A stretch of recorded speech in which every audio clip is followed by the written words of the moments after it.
Hey everyone, Kable here, and it's time for a review of this new Green Day album, Saviors. This is the newest full length album from legendary pop punk and alt rock trio Green Day. At this point, they honestly don't need that much of an introduction, but it is worth noting where their new album sits in the band's timeline.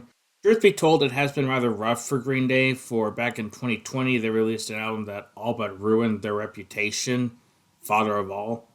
However, when I say that that album ruined their reputation, I honestly mean their reputation among serious music fans. Because I've seen a handful of people state that they no longer respect the band's work, past or present, following Father of All, and especially following its tone deaf rollout. Honestly, that's very disappointing to see. Now, I'm not necessarily saying I'm a huge Green Day fan myself.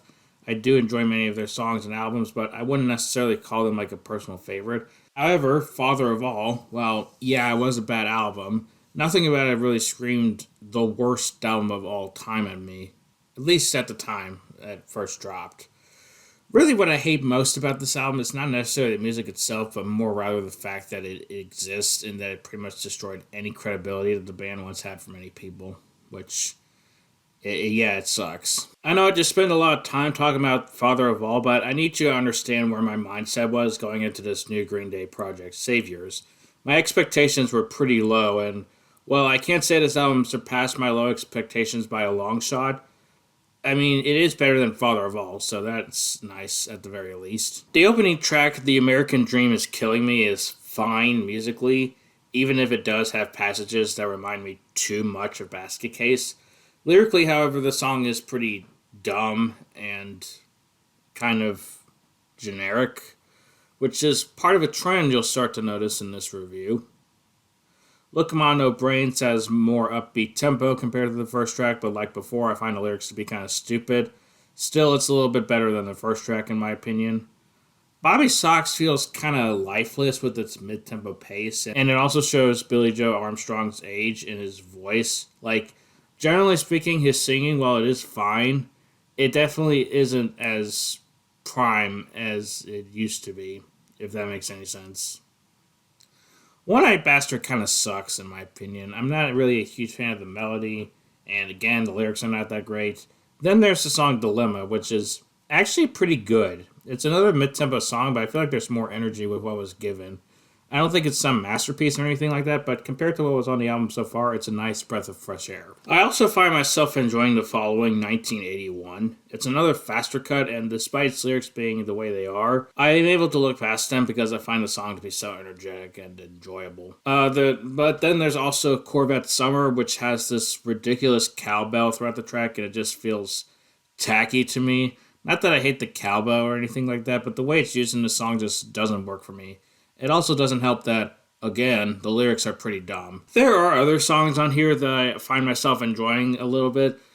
There's Susie Chapstick, which has this neat guitar intro that I really like, and the rest of the song keeps up this with its more atmospheric approach. I definitely think it's one of the more enjoyable tracks. And there's also Father to a Son, which is honestly just a really nice acoustic song that eventually grows into something grander. And I feel like the song could have ended the album much better than Fancy Sauce does. Generally speaking, however, I just honestly kind of find this project to drag a little bit.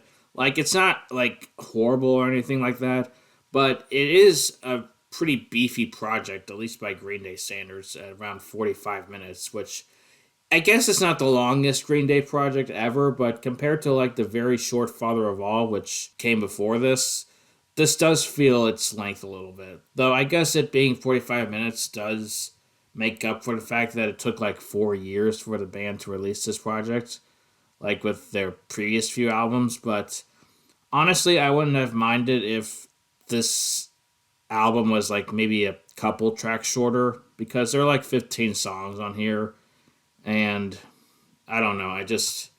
I find it to drag a little bit. Is what I'm saying. So yeah, those are my thoughts. Honestly, I didn't really like this album. However, it is a massive step up from Father of All, so I can at least say that much. But it is kind of disappointing that Green Day are still stuck in this rut that they've been stuck in for a while now. Like, how do I put this? I feel like if the band were to stop right now, I feel like they would probably be ending on a better note than Father of All at the very least, but not necessarily the highest note that one could end on. And I don't know. I just wish that, like, Green Day were able to release, like, another bona fide masterpiece, one that everyone can get behind and all that. But alas, they didn't, so it's whatever, I guess. And yeah, that's pretty much my review of Saviors by Green Day. I hope you all enjoyed watching it. Let me know what you think about this album below in the comments, and I'll see you in the next video whenever that drops. So, bye.